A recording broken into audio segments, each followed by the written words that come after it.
Opening, arriving here. Take a deep breath, not because I'm telling you to, but because your body knows what it needs. Go ahead, fill your lungs, hold it, release. Feel that. That slight softening in your chest. That momentary pause where everything quiets down just a little. That's what we're here for today. That feeling, that space, that softening.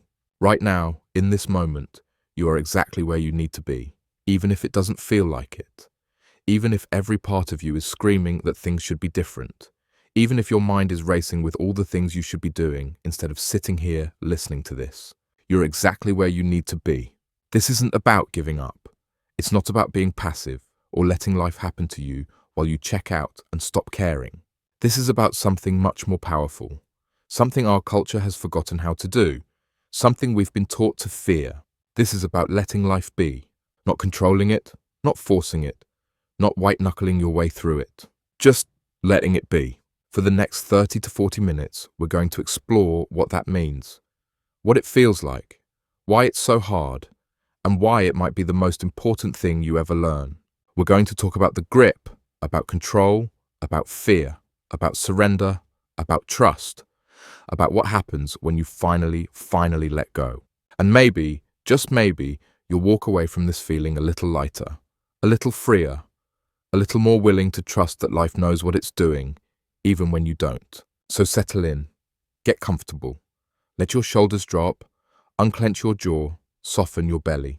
You've been working so hard, carrying so much, trying to hold it all together. And today, we're going to practice putting some of it down. Not forever, just for now, just to see what it feels like. Let's begin. Zaimasu, Part 1. The grip we don't know we're holding. We spend so much of our lives with our hands clenched, gripping onto plans, gripping onto timelines, gripping onto expectations, gripping onto the way we thought things would unfold. We hold on so tightly to our ideas of how life should look that we completely miss how life actually is. Think about it. Really think about it. How much energy do you spend every single day trying to make things happen, trying to force doors open, trying to orchestrate every detail, control every variable, predict every outcome? You wake up with a mental to-do list, and it's not just tasks, is it? It's outcomes. Results you need to engineer, conversations you need to control, impressions you need to manage, problems you need to solve. Before your feet even hit the floor, you're already planning, already strategizing, already 10 steps ahead, trying to anticipate what might go wrong so you can prevent it.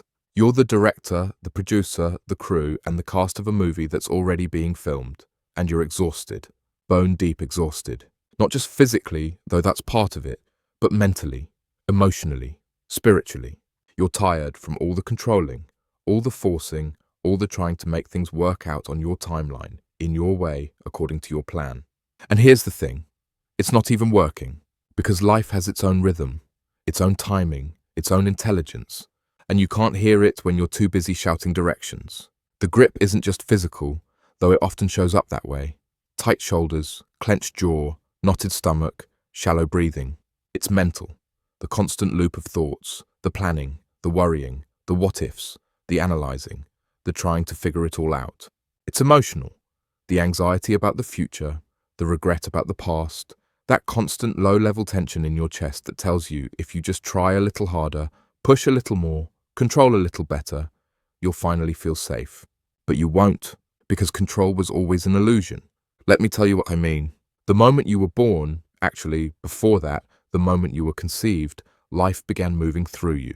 Your heart started beating, your cells started dividing, your lungs started forming, your brain started wiring itself. You didn't make any of that happen. You didn't will it into being.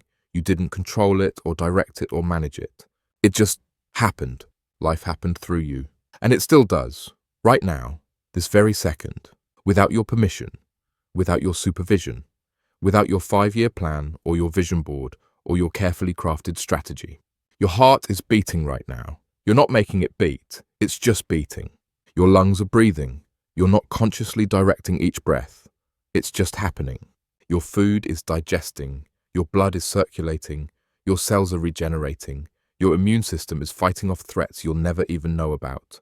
Your body is running thousands, maybe millions of processes every second that you'll never think about. Never control, never even be aware of. Life is happening through you, constantly, effortlessly, without any input from your conscious mind. Your brain is solving problems while you sleep, making connections, processing information, organizing memories, working out solutions to challenges you've been struggling with. You wake up and suddenly you know the answer to something you've been stuck on. Where did that come from? You weren't trying to figure it out while you were sleeping, but your brain was working on it anyway. Life was working on it. So why do we believe we need to control everything else? Why do we think that our relationships, our careers, our futures, our happiness require this death grip when the most essential, most vital functions of our existence happen completely on their own? It's because we've forgotten how to trust. We've forgotten that the same intelligence that beats your heart without you having to think about it, that heals your cuts without you having to direct the process, that dreams your dreams while you sleep, that same intelligence is also at work in the larger patterns of your life. We think we're separate from life, that we're standing outside of it, looking in, trying to manipulate it into submission, trying to bend it to our will. But we're not separate. We never were. We're part of it. We're expressions of it. We're life living itself. And when you really understand that, when you feel it in your bones, not just know it intellectually, the grip starts to loosen. Because you realize you're not alone in this. You're not solely responsible for making everything work out. You're not the only thing holding your life together. You're being carried. You've always been carried. You just forgot. Dash 2. Part 2. The illusion of control. Let's talk about control for a moment. Really talk about it. We're taught from such a young age that control equals safety. That if we just plan enough, work hard enough, prepare enough, we can prevent bad things from happening and make good things appear. If we're smart enough, we can outsmart misfortune. If we're vigilant enough, we can see trouble coming and avoid it. If we're disciplined enough, we can force our lives into the shape we want. And look, I'm not saying effort doesn't matter. It does. Intention matters, action matters, showing up matters. But there's a difference, a big difference, between participating in life and trying to puppet master it. There's a difference between taking aligned action and forcing outcomes. There's a difference between doing your part and trying to do everyone else's part too, including life's part. You've probably noticed this yourself, even if you haven't named it yet. The more you chase something, the more it seems to slip away. The tighter you hold on to someone, the more distant they become. The harder you force a solution, the more complicated things get. You push and push and push, and instead of things getting easier, they get harder. Instead of things flowing, they start to feel like you're moving through mud. That's because force and flow are incompatible. They can't exist in the same space. Think of a river for a moment. Just picture it in your mind. Water doesn't force itself downstream. It doesn't grip the rocks and pull itself forward. It doesn't stress about the obstacles in its path or worry about whether it's moving fast enough or compare itself to other rivers. It doesn't lie awake at night wondering if it's flowing correctly or if it's going to make it to the ocean on time. It simply moves. It follows the path of least resistance. It trusts gravity. It trusts the terrain. It adapts to what is. When it encounters a rock, it flows around it. When the path narrows, it speeds up. When it opens into a pool, it slows down. When it reaches a cliff, it falls, and it's beautiful. It doesn't fight any of it. It doesn't resist any of it. It just responds. It just flows. And it always reaches the ocean. Every time. Without fail. You are like that water. You have a destination coded into your being. A pull. A knowing. A place you're meant to arrive. A life you're meant to live. A version of yourself you're meant to become. But you can't feel it when you're too busy trying to redirect the river. You can't hear the pull when you're too busy arguing with gravity. You can't sense the path when you're too busy insisting it should be different. Control is exhausting because you're working against life instead of with it. You're saying, no, not that way, not that timing, not that person, not that outcome, not that job, not that apartment, not that diagnosis, not that ending, not that plot twist. And life is saying, but I'm trying to show you something. I'm trying to give you something. I'm trying to teach you something. I'm trying to take you somewhere better than where you think you want to go. But you can't hear it because you're too busy arguing. The universe isn't random. It's not chaotic. It's not out to get you. It's not punishing you or testing you or playing games with you. It's actually conspiring on your behalf. But you can't see the conspiracy when you're too busy making your own plans. You can't recognize the support when you're too busy trying to do it all yourself. You can't receive the gifts when your hands are too full of your own agenda. Here's what I've learned through years of doing this the hard way. Every single time I've tried to force something, a relationship, an opportunity, a timeline, an outcome, it's either fallen apart or worked out in a way that was ultimately disappointing. Every relationship I've tried to force has ended badly. Every job I've chased desperately has been the wrong fit. Every plan I've white-knuckled into existence has eventually crumbled. And every single time I've let go, really let go, not the fake letting go where you're still secretly trying to control things, life has delivered something better than I could have planned. Not always what I wanted, but always what I needed. Not always on my timeline, but always on time. The job I didn't get led to the job I was actually meant for. The relationship that ended made space for the person who was actually right. The plan that fell apart revealed a path I couldn't have seen before. The door that slammed in my face was protecting me from something I couldn't see yet. What if, just for a moment, you considered that maybe, just maybe, things are unfolding exactly as they're meant to? Not because of some cosmic punishment or reward system, not because you're being tested, not because you did something wrong or right, but because there's an intelligence at work far greater than your limited human perspective can comprehend. An intelligence that sees the whole picture, that knows what you need to learn, that understands the timing of things in a way you can't, that sees connections and patterns and possibilities that are completely invisible to you. An intelligence that's been beating your heart since before you were born. What if the detours aren't setbacks but redirections? What if the closed doors aren't rejections but protections? What if the waiting isn't punishment but preparation? What if the struggle isn't evidence that something's wrong, but evidence that something's being born? I'm not saying bad things don't happen. I'm not saying there isn't real pain, real loss, real difficulty in life. I'm not offering toxic positivity or spiritual bypassing. But I am saying that your resistance to what is, your insistence that it should be different, your constant fighting against reality, is causing you more suffering than the circumstance itself. Pain is inevitable, suffering is optional. And suffering is what happens when we argue with reality, when we grip, when we resist, when we try to control what we can't control. Part 3. What you're really afraid of. Let's get really honest now. The reason you grip so tightly isn't actually about control. Control is just the symptom. The real issue, the thing underneath it all, is fear. You're afraid that if you let go, everything will fall apart. You're afraid that if you stop pushing, nothing will happen. You're afraid that if you surrender, you'll be left with nothing. You're afraid that you'll miss your chance, that you'll end up alone, that you'll fail, that you'll be forgotten, that your life will amount to nothing, that you'll look back with regret. You're afraid that if you're not constantly vigilant, constantly working, constantly forcing, constantly proving yourself, life will pass you by.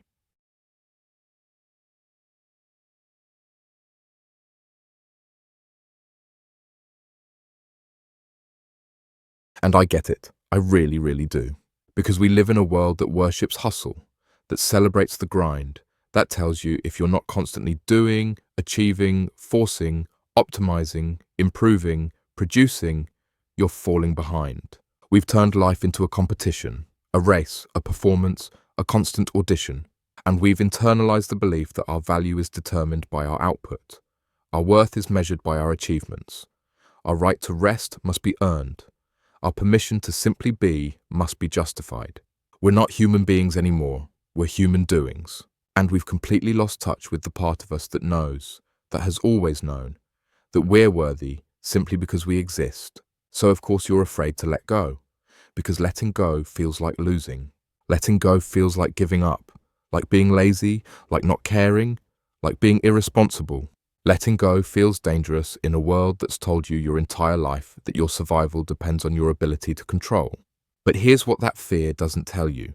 Letting life be doesn't mean becoming passive. It doesn't mean stop caring. It doesn't mean giving up on your dreams or settling for less or accepting things you shouldn't accept. It means discerning between what's yours to do and what's not. It means taking aligned action instead of forced action. It means showing up fully without being attached to specific outcomes. It means planting seeds with intention and then trusting the season to bring the harvest instead of digging them up every day to check if they're growing. It means doing your part and releasing what's not your part. And most of what you're trying to control, it's not your part. The outcome, not your part. The timing, not your part. Other people's choices, not your part. Other people's opinions, not your part. Other people's journey, not your part. How it all works out in the end, not your part.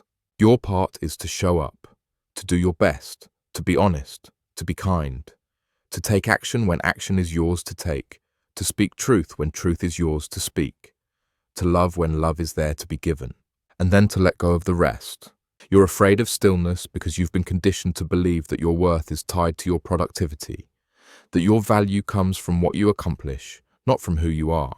But listen to me. You were worthy before you did a single thing, before you achieved anything, before you accomplished anything, before you proved yourself to anyone, before you earned $1 or won an award or impressed anyone. You were worthy as a baby, weren't you? Of course you were. You were precious. You were loved. You were valuable simply because you existed, simply because you were alive, simply because you were you. And that hasn't changed. Your worth isn't conditional. It's inherent. It's built into the fabric of your being. It's not something you can earn or lose. It's not something you have to prove or defend. You are worthy, period, end of sentence. And when you really know that, not just intellectually, but in your bones, in your cells, in the deepest part of your being, the need to control starts to dissolve. Because you're no longer trying to earn something. You're no longer trying to prove something. You're no longer trying to force yourself into a life that validates your existence. You simply exist, and that's enough. The fear will tell you that letting go equals losing. But it's actually the opposite. When you stop gripping, your hands are finally open to receive. When you stop forcing, you create space for flow. When you stop trying to control everything, you become available for the magic that's been trying to reach you all along. Think about the best things that have ever happened in your life. Really think about them. The moments of real joy, real connection, real breakthrough, real love, real meaning. The experiences that made you feel most alive, most yourself, most at peace. I'm willing to bet most of them weren't things you forced into being. They were things that happened when you were open, when you were present, when you let life surprise you. The conversation that changed everything happened because you were open to talking to a stranger. The opportunity came through because you said yes to something unexpected. The relationship blossomed because you let your guard down. The insight arrived because you finally stopped trying to figure it out. You can't plan those moments. You can't control them. You can't manufacture them. You can only be available for them. And you can't be available when your hands are full of your own agenda. Part 4. The practice of surrender. So, how do we actually do this? How do we let life be? How do we release the grip when everything in us wants to hold tighter? How do we trust when we've been taught that trust is naive? How do we surrender when surrender feels like giving up? It's a practice, not a destination, not a one-time decision, not something you figure out once and then you're done. It's a daily, hourly, sometimes moment-by-moment choice to release the grip and trust. And some days it will be easier than others. Some days you'll remember. Some days you'll forget. Some days you'll let go with ease. Some days you'll grip until your knuckles turn white. All of it is okay. All of it is part of the practice. Here are some ways to begin. First, notice the tension. This is the foundation of everything. You can't change what you don't notice. Throughout your day, right now even, pause and scan your body. Where are you holding tension? Your jaw, your shoulders, your neck, your stomach, your hands, your chest. That physical tension is often a mirror of mental and emotional gripping. When you notice it, breathe into it. Really breathe. Not shallow breathing, deep full breaths that reach all the way down into your belly. And as you breathe, consciously soften. Let your shoulders drop. Unclench your jaw. Release your hands. Soften your belly. You might even say to yourself quietly or out loud, I'm safe. I can let go. I don't have to hold this. The body and mind are intimately connected. When you release physical tension, mental and emotional tension often follows. And when you can't release the mental tension directly, sometimes releasing the physical tension is the doorway in. Second, identify what you're trying to control. Get specific. What are you worried about right now? What outcome are you obsessing over? What situation are you trying to force? Name it. Out loud if you can. Write it down if that helps. I'm trying to control when I'll meet my partner. I'm trying to control how my boss perceives me. I'm trying to control whether this opportunity works out. I'm trying to control how my family reacts to my decisions. I'm trying to control my kids' choices. I'm trying to control whether I'll be successful. I'm trying to control whether people will like me. Just naming it takes some of its power away. It brings the unconscious pattern into consciousness. It makes the invisible visible. And once you see it clearly, you can choose differently. Third, ask yourself, what's mine to do? This is crucial. This is where a lot of people get confused about surrender. Surrender doesn't mean inaction. It doesn't mean stop trying. It doesn't mean don't care. It means discernment. It means figuring out what's actually in your control and what's not. What actions can you take that feel aligned, not forced? What's actually yours to do in this situation? Maybe your job is to apply for the position, not to get hired. Maybe your job is to show up authentically in the relationship, not to control how the other person responds. Maybe your job is to create the work, not to control how it's received. Maybe your job is to be honest about your feelings, not to manage how the other person feels about them. Maybe your job is to do your best, not to guarantee the outcome. Do your part. Take the actions that are yours to take. Show up fully. Give your best. Be honest. Be kind. Be present. Be courageous. Then release the rest. Because the rest isn't yours. It never was. The outcome belongs to life. The timing belongs to life. The how belongs to life. Other people's responses belong to them. Your job is to participate fully, not to puppeteer. Fourth, practice the phrase, I trust. Not, I trust that I'll get what I want, but I trust that I'll get what I need. I trust that if this door closes, a better one opens. I trust that the timing is working in my favor, even when I can't see it. I trust that I'm being guided, even when the path isn't clear. I trust that what's meant for me won't miss me. I trust that I'm exactly where I need to be. You don't have to believe it fully at first. You really don't. Just practice saying it. Let the words come out of your mouth. Let your nervous system hear them. Let them land in your body. Trust is like a muscle. It gets stronger with use. Every time you choose trust over control, you're building that muscle. Every time you let go instead of gripping tighter, you're proving to yourself that you can. Fifth, celebrate evidence. This one is huge. Start noticing, actively, intentionally noticing, the times when things worked out better than you planned. When letting go led to something unexpected and beautiful. When the timing you thought was wrong was actually perfect. When the thing you didn't get turned out to be a blessing. Your brain is wired to notice problems and threats. It's a survival mechanism. We inherited it from our ancestors who needed to constantly scan for danger. But it means you're probably overlooking all the evidence that life is actually working in your favor. So you have to intentionally train your brain to notice the good. The synchronicities, the perfect timing, the surprising support, the doors that opened, the people who showed up, the opportunities that appeared, the disasters that were actually blessings in disguise. Keep a list if you can. Write it down, date it, make it concrete.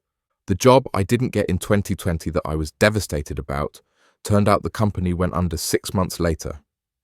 The relationship that ended that broke my heart made space for the person I'm with now. The plan that fell apart last year led me to this thing I'm doing now that I love. Build your evidence file, let it grow, let it become undeniable. The more you notice evidence of life's intelligence, the easier it becomes to trust it. Sixth, create space for stillness. This might be the most important one. You can't hear life's whispers when you're constantly moving. When every moment is filled with noise, distraction, doing, consuming, scrolling, performing, producing, you have to create space. Even just 5 minutes. Even just sitting in your car for a moment before you go inside. Even just pausing between tasks. Where you do nothing. Where you sit. Where you listen. Where you just be. Not for answers. Not to solve problems. Not to be productive. Not to optimize or improve or figure anything out. Just to be. This is where the magic happens. This is where clarity emerges. This is where you hear the voice of intuition. This is where you remember who you are beneath all the doing and trying and controlling. This is where you reconnect with the intelligence that's been running your life all along. The intelligence that beats your heart, that breathes your breath, that knows exactly what you need, even when you don't. Seventh, reframe the waiting. One of the hardest parts of letting life be is the waiting, the in-between, the not yet, the liminal space where you've let go of what was but haven't yet arrived at what's next. We hate waiting. It feels like wasted time, like being stuck, like nothing is happening. Our culture worships speed, instant gratification, same-day delivery, immediate results. Waiting feels like failure. But what if waiting isn't empty space? What if it's not nothing happening? What if it's preparation, incubation, ripening, becoming? Seeds don't grow overnight. They need time in the dark soil, time to germinate, time to put down roots before they can break through the surface. Bread needs time to rise. Wine needs time to ferment. Fruit needs time to ripen. A baby needs 9 months to develop. And you need time too. Time to become the person who's ready for what's coming. Time to heal what needs healing. Time to learn what needs learning. Time to release what needs releasing. Time to integrate. Time to grow. Time to transform. The waiting isn't punishment. It's not evidence that you did something wrong. It's not a sign that it's never going to happen. It's part of the process. The becoming happens in the waiting. Trust it. 8th, return to your breath. When all else fails, and sometimes it will, return to your breath. Your breath is always happening, always available, always in the present moment. When you're spinning out in worry about the future, your breath brings you back to now. When you're stuck in regret about the past, your breath brings you back to now. When you're trying to control everything, your breath reminds you that the most essential thing, breathing, is happening without your control. So breathe, slowly, deeply, fully. In through your nose, out through your mouth. Feel your belly rise and fall. Feel the air moving in and out. And remember, you are alive. You are here. You are okay. Right now, in this moment, you are okay. The Vaisi, Part 5. What happens when you let go? Here's what I've learned, both from my own life and from watching countless others go through this process. When you finally release the grip, space opens up. Real space, breathing room, room for life to move. Space for opportunities you couldn't have planned because you didn't even know they existed. Space for people you wouldn't have met because they weren't part of your plan. Space for paths you didn't know were there because you were too busy staring at the one path you thought you were supposed to take. The universe is constantly trying to deliver to you opportunities, connections, insights, support, love, guidance, everything you've been asking for. But your hands are so full of your own plans, your own agenda, your own ideas about how it should look, that there's no room to receive. When you let life be, when you open your hands and your heart, things start to flow. You start to notice synchronicities, coincidences that don't feel like coincidences, patterns that seem too perfect to be random. You think of someone and they call. You need help and someone offers it before you even ask. You're looking for an answer and a book falls off the shelf, or an article appears in your feed, or a stranger says exactly what you needed to hear. You take a wrong turn and end up exactly where you needed to be. You miss your train and meet someone who changes your life. You don't get the job and it leads you to the career you were actually meant for. Some people call it luck. Some call it alignment. Some call it grace. Some call it God. Some call it the universe conspiring. I call it what happens when you stop blocking the flow. I call it what happens when you finally get out of your own way. You also start to feel lighter. That constant background anxiety that's been humming in your nervous system for years starts to fade. Not because your circumstances changed, but because you're no longer carrying what was never yours to carry. The weight you've been holding, most of it wasn't even yours. It was expectations, yours and everyone else's. It was timelines you made up or inherited. It was outcomes you can't control. It was other people's opinions. It was society's definitions of success. It was fears about things that haven't happened and might never happen. When you put it down, really put it down, you remember what it feels like to move freely through life. You sleep better, your body relaxes, your jaw unclenches, your shoulders drop, your breathing deepens. You laugh more, real laughs, belly laughs, the kind that come from actual joy, not from trying to be polite or fit in. You stop living 3 months in the future, in the imagined future, where everything is finally figured out, and start actually experiencing today. You notice things, really notice them. The way the light hits the trees, the sound of rain on the roof, the taste of your coffee, the warmth of a hug, the kindness of a stranger, the beauty of a moment that you would have completely missed before because you were too busy planning the next thing. You're finally present because you're not constantly projecting into a future you're trying to control. Relationships improve, sometimes dramatically, because you're no longer trying to control how people show up. You're no longer making their choices about you. You're no longer taking everything personally. You let them be who they are. You stop trying to change them. You stop waiting for them to meet expectations they never agreed to. And in that space, in that release of control, real intimacy becomes possible. Connection deepens because it's no longer conditional. Love flows more freely because it's not attached to outcomes. Paradoxically, when you stop trying to control the relationship, it often becomes more connected. When you stop gripping, people often move closer. Creativity returns. If you've ever felt creatively blocked, this is why. Creativity doesn't come from force. It doesn't come from trying harder. It doesn't come from grinding or hustling or pushing through. It comes from flow. It comes from play. It comes from exploration. It comes from trust. It comes from allowing, from being available, from making space. And flow requires surrender. When you stop gripping so tightly to how things should look, to whether your work is good enough, to how it will be received, you become available for inspiration, for experimentation, for discovery, for the magic of creating something that surprises even you. You start to trust yourself more, not because you have all the answers, not because you never make mistakes, not because life becomes easy, but because you've seen evidence that you can handle whatever comes. You've survived everything you thought would break you. You've made it through every hard day. You've figured out every problem you needed to figure out, even when you didn't know how you would.